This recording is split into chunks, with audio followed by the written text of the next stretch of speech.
Welcome back to the GameSpot stage here at E3 2017. Joining Dave and myself is Stefan from Ivory Tower to talk about The Crew 2. Yeah. Welcome. Thanks a lot for having me. Yeah, what's it been like? I mean, you got like a kind of tease. I think there was a financial report and they said, oh yeah, The Crew 2's coming.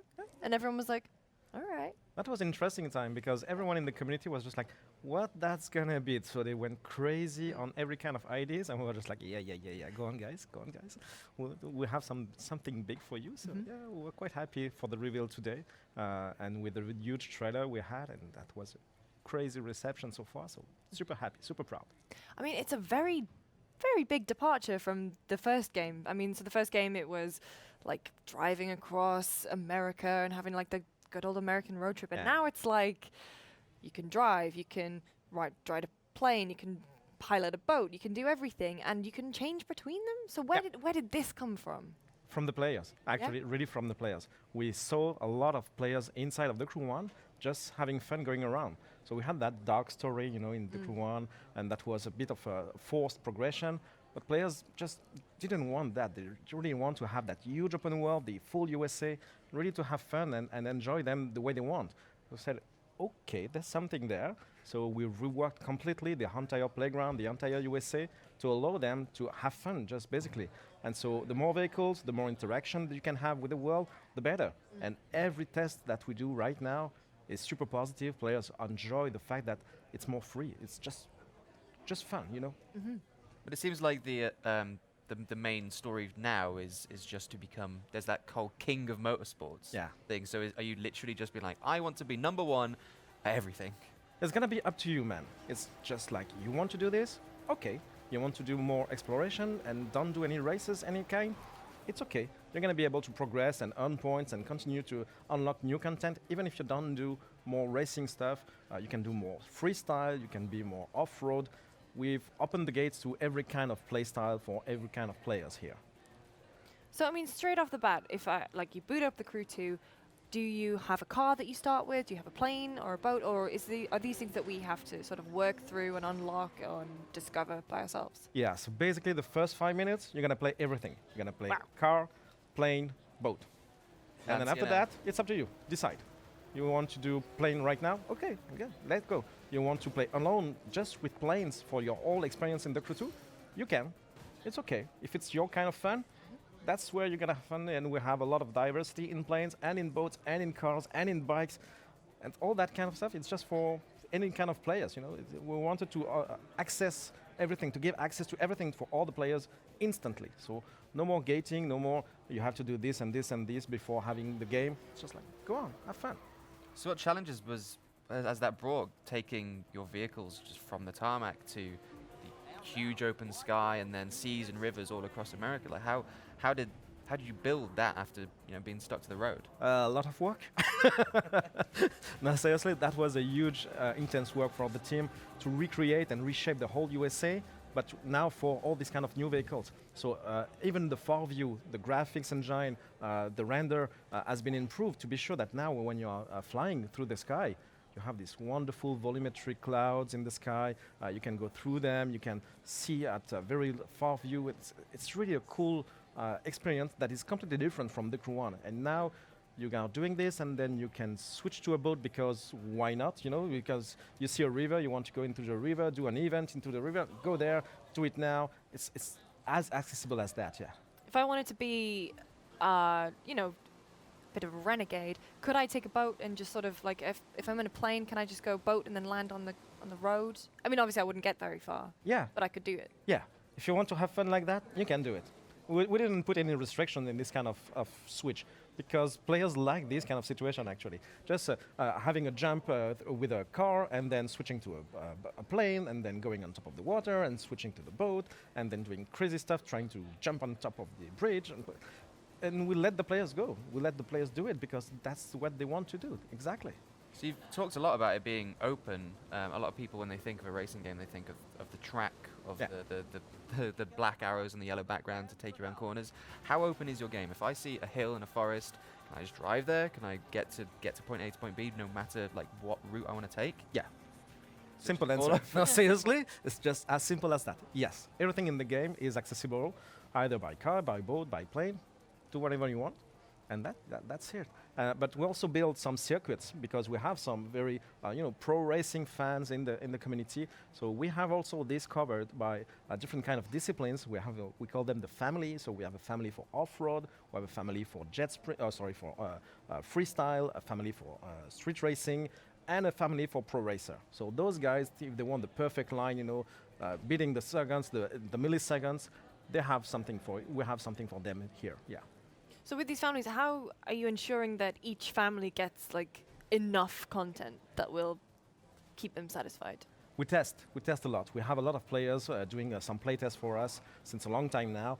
So we check their interest and we check how they feel with the controller, with the new type of vehicles. Do they like it? Is it too smooth, too hard, etc.? And we fine tune, and we continue to do that. We have beta phases coming very soon for the Crew 2, where we'll let a lot of new players play the game, give the feedback, and we'll do like this and this and this. And this is where we have fun also as a team to really make the game for the players, not just for us as game makers, One of the biggest surprises is when you showed that first trailer, they had the Inception-style bending of the world. Right? I thought that was like, that's just a cool stylistic thing they've gone for. And then you see the gameplay, and the world in front of you is bending. What's happening there? Are we Inception? Is Doctor Strange behind the wheel? What's happening? We had that first idea. The first idea came from for the trailer. We said, okay, what can we do for the trailer? Crazy ideas flowing in, and just like, okay, bending the world can be fun, okay. And then the creative director calls me and said, you know what? We should do it in game. I was just like, really, man? Are you serious? You want to do that in the game? I said, yeah, that can be very fun. And we tested it. We had it in the game. And we're just like, okay, this is so cool. This is just perfect wow moment that we can do in the game that nobody can do, So we are just like, okay, this is pure stuff. So we need to keep it. And actually, the players react really strongly to that. The first time you played the demo, even here at E3, we're just like, whoa, what's happening? What's that bridge doing? It's just like. So we use it as a transition for certain type of events to move from one type of vehicle to the other, more scripted event and stuff like that. So it gives more, how do we call that? It's, capturing the moment and it's even stronger. So you don't see that every moment. You don't click and we bend the world just on demand. Yeah. Because It's nice. It's a special treat every now and again. Yeah. we have that here and there, and it's okay so far. We're happy with that, yeah.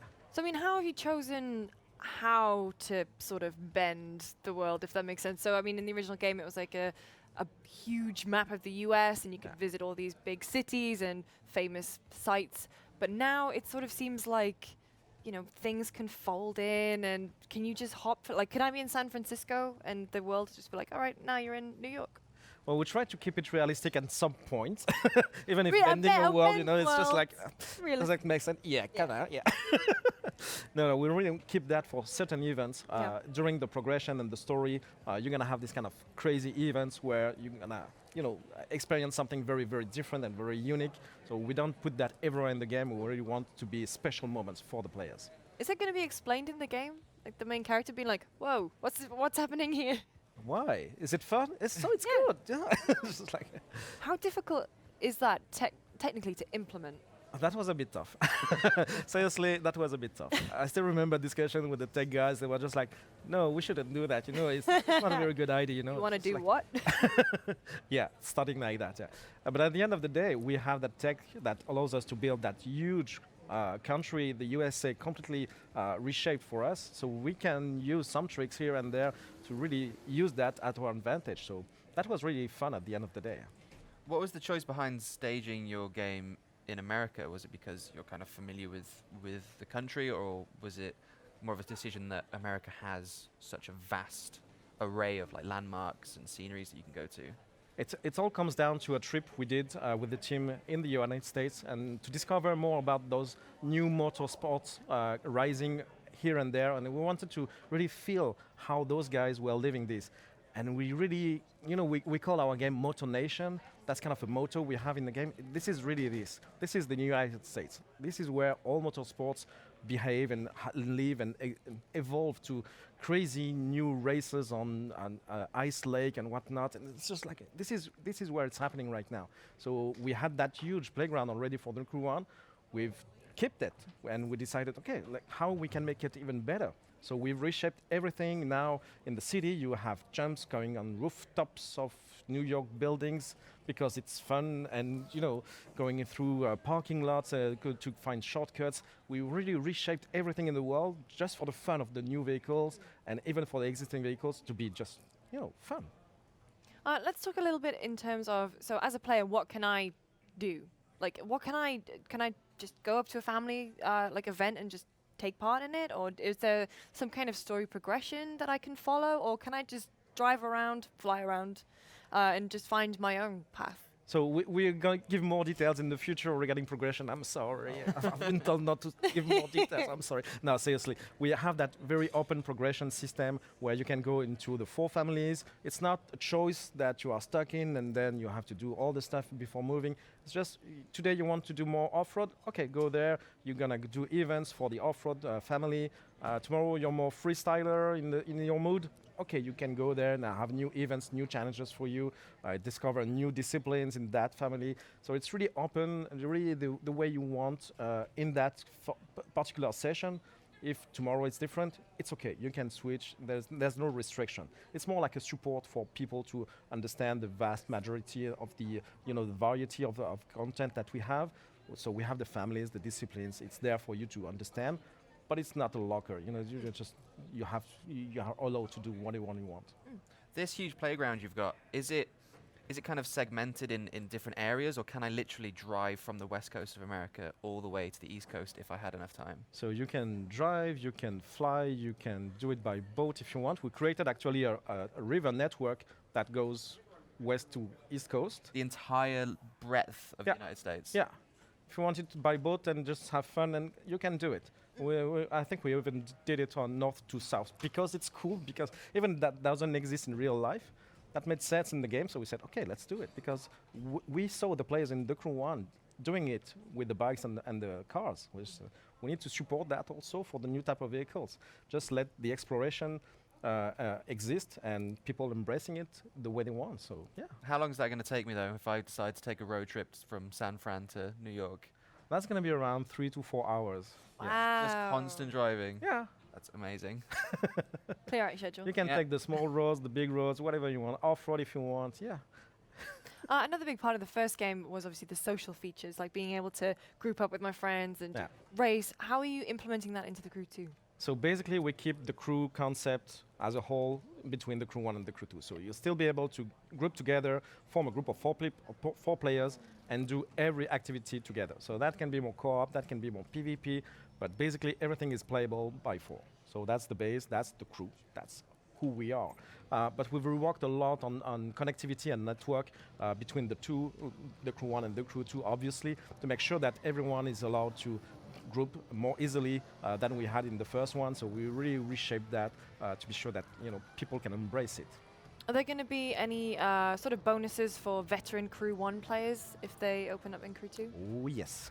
So we love our community. It's just like, they love us, they love them. It's just like, okay, we thought about a new system, a new reward program for them. So we said, okay, what can be a good, measurement of their engagement? We said, well, we have achievements. So we can unlock new vehicles in the Crew 2 waiting for you if you have unlocked certain type of achievements in the Crew 1. Saying you are more an explorer, you have unlocked those achievements, you have vehicles waiting for you in the Crew 2, and that can go up to 18 vehicles for free waiting for you when you get the first time in the Crew 2. So it's our way to say thank you. Thank you for playing so hard in the Crew 1. Yeah. In the spectrum of racing games, they're kind of defined with like an arcade style that's for fun and a simulator style that's like very tactile and very precise. Where does the Crew 2 sit in that, or have you kind of got elements of both? We're much more on the arcade side, definitely. We don't want to go into the simulation side. There are other guys doing it really well, and we respect them for that. But on our side, it's pure fun, accessibility, take the pad, have fun, and just drive, Drive, ride, pilot, whatever you want now, Yeah, so arcade is definitely our main focus, yeah. So is Ivory Tower the lead developer, the solo developer? Because, I mean, a lot of the times with Ubisoft, you have so many studios Yeah, and yeah. everyone kind of pitches in. So So it's working. we're working with a lot of people inside of Ubisoft. So we have people from Shanghai, from Bucharest in Romania, people from Paris, from even a massive studio in Sweden is working with us. So it's a huge team. That's the strength of Ubisoft here, where we can put a lot of people playing, working and playing actually together sometimes to really create that huge, powerful team to deliver this kind of impressive scope, you know? Yeah. And in terms of engine, what are you using? We're using our own engine that was already used for the Crew 1, that we've beefed up a bit, you know, and you see now the graphics, that looks amazing, the vegetation have been reworked completely also, so we really pushed the envelope here, yeah. So now, the Crew 1 had hundreds of vehicles. You did a great job of really expanding that garage. You've added 2 more elements, the entire ocean, the rivers and the sky. How many vehicles are we going to be getting in the Crew 2? More. The real answer is much more. Much more. Yeah, yeah. No We don't- ballpark figures. No, we don't have the real figures right now because we are still working with the licensors and working that huge lineup that we want to have. And as much as we have all the details, we'll communicate on that. So far, we're still hard at work on this, yeah. How has that been working with a lot of licensed, like, motorsports and engines and different manufacturers? I'm guessing there must be some people that you approach to be like, you want to put our weird vehicles in the game? Because, like, helicopters, for example, not a lot of helicopters in games where, like, McLarens and Fords, I'm sure they're used to that sort of thing. Did you ever get anyone being like, I guess, if you're going to put a helicopter or plane in the game, sure. But you know, as soon as you show what you want to do with those vehicles in the game, they are just like, oh, that can be cool, and they understand, and we value them, you know. We're not here to destroy their vehicles, we're not here to make them look bad, you know, so they are super happy to see their creation inside of that huge world and the players having fun with them. So we really respect those licensors, those manufacturers, and they return the favor. They really like us, and we have a very, very good partnership with them now. We use the words destruction. Yeah. Are you adding much in the way of destruction physics into your game? When then are the cars going to end up beat up if I decide to drop one off a cliff? So we'll still have a bit of destruction on the vehicles, but we are a bit lighter now because we went very far on the Crew 1, and even the community was just like, don't destroy my Porsches. Like it's so beautiful. I was like, okay. So now the destruction aspect is much lighter because we really want to respect and you know, embrace those wonderful vehicles that we have in the game. So yeah. Is that also an element of kind of keeping the fun and exploration alive? You don't want players to be worrying about destroying their car if they want to do something. Exactly. We really want the players to have fun in the world the way they want. So we removed a lot of obstacles. Will it be on progression, in the world, everywhere? It's just like opening the gates, really. The Crew 2 just seems incredibly ambitious and huge. What's been the biggest challenge in realizing that vision? Oh my God, that's a tough question. I don't know. Yeah, recreating the world for us, that was a huge work because we wanted to be completely refreshed. So that means a lot of assets, a lot of work to be done on the cities, everywhere, the landmarks redone. So it's a huge work, but it's a fantastic work because now we see the result here. We are showing Manhattan completely rebuilt, and everyone is just like, that's not the same as before. So exactly, that's the point, exactly, yeah. How are you building your world when it comes to online? Am I going to be able to, if I want to take a road trip, and again using the example of San Fran to New York, and a guy across the world's driving New York to San Fran, are we going to cross paths? Is it going to be a whole connected thing, or is it going to be more of a party base? Yeah, it's definitely an open world and a connected open world. So you can drive solo if you want, never party with anyone, but you may cross other players. We are sessioning you with other players dynamically, so you always feel that you are online and you have players around you. But if you don't want to do any activity with those guys, it's okay. You're going to be able to do your own experience, and if you want to party and create a crew, that's where an extra level of fun is coming. So it's really up to you, but you're going to be always online and always connected to everyone in the game, yeah. If I want to drop into a race with one of my buddies and say he's in like the Central America, like Texas area, and I'm stuck maybe far away, I can just be like, all right, yeah, I'm here. And even if he's doing a race with the vehicles that you don't own, a kind of discipline you don't own, we're going to loan you one. Oh, You're going to be able to play it. If you like it, then continue to enjoy it and replay it if you want. If you want to buy one and make it, you know, we have a progression system around the car, you know, a leveling system, then you can purchase, you know, entry-level vehicle in that kind of discipline and then continue to progress. It's really, again, accessibility, have fun, you know, opening the gates for everyone. You talk about buying vehicles. Is that going to be something done with in-game currency you earn, or is that going to be a purchasable microtransaction, or is it something that's naturally progressed? It's basically both. We keep the same logic that we had in the Crew 1. We have that kind of dual currency. Free currency that you can earn by doing any kind of activity. If you want to go faster, you have the paid currency. Nothing is locked behind a paid wall. There is no unique kind of vehicles that you can only get for paid currency. We really give the players the choice. And yeah, it's so far the reaction on the Crew 1 has been very good. So we don't want to change anything. That works. It's okay. Is it difficult to balance sort of the pay-to-win sort of aspect? You know, there is one, but is it difficult to sort of plan to avoid that? Basically, everything that is regarding gameplay is not around microtransactions. So you cannot be better just by paying more. It's just impossible in the game. Everything is planned as an RPG system, and so if you have time, you're going to progress. If you have money, you're going to progress. You're not going to be better by paying or not paying. You know, it's as basic as that. Got to get good. Yeah. And we have some good players. I mean, when we are doing some tests, they're crazy good, like they're trashing us. It's so bad. With your best players, is it going to be like maybe seasonal competitions or kind of like an esports element that you're going to be looking into to really get the best of the best in there? It's a bit early to talk about that. I'm sorry. Sounds like you got a lot more up your sleeve then. No, seriously, yes. We are releasing early 2018, so we have a lot of things to discuss. Right now, we are really opening the gates and showing the game and the huge world that we are rebuilding and all the crazy vehicles that we have. But it's only the beginning. We have much more to talk about, so we're just like, okay, can't wait to talk more about all those kind of elements, yeah. So it's playable on the show floor here at E3. Yes. When are the folks at home going to get a chance to play? Are there going to be some betas coming? I'm English, so that really hurts to say. Betas. So yeah, we already announced basically a new beta program. Beta. Thank you. That is now open. Basically, you can register right now, and we're gonna announce the first dates very soon. That's gonna be, you know, we like the players. We want the players to test the game and give the feedback so we can fine tune behind. So we're gonna have a lot of different beta phases coming down before the release. Yes. Well, Stefan, thank you so much for joining us. We can't wait to play. Thanks a lot. For more on the Crew 2, obviously keep your eyes peeled to GameSpot.com. But don't go anywhere. Very shortly, we'll be speaking to Chris Charla from the ID at Xbox program and PlayerUnknown himself. So don't go anywhere.